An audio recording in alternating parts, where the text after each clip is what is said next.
New at 10, we're getting a look at Wisconsin Air National Guard F-16 fighter jets returning to Truax Field in Madison after they shot down an unidentified object over Lake Huron this afternoon.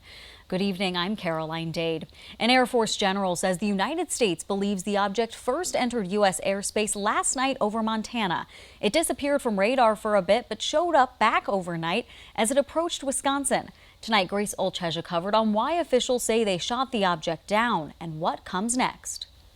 That's right, Caroline. U.S. officials say they're taking an abundance of caution when it comes to objects in U.S. airspace after shooting down the Chinese surveillance balloon earlier this month. The U.S. has now shot down 4 objects in just 8 days. In a Pentagon briefing tonight, General Glenn Van Herk, the commander of NORAD, says he believes this is the first time in U.S. history this has happened.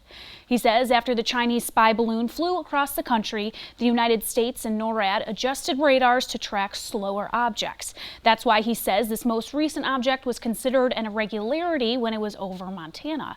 The Pentagon believes this same object was then tracked over Wisconsin and Michigan's Upper Peninsula today.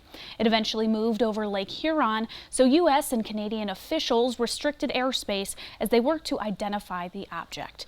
General Van Herk says these fighter jets from Madison were sent to identify and take down the object. He didn't describe the unmanned object, but a senior official from the Biden administration says it was traveling at 20,000 feet and was shaped like an octagon.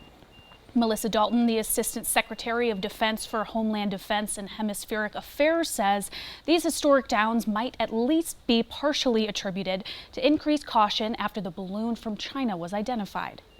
We also know that there are a range of entities out there, whether they're private companies, research organizations, that operate objects at these altitudes for purposes that are not nefarious, including legitimate research.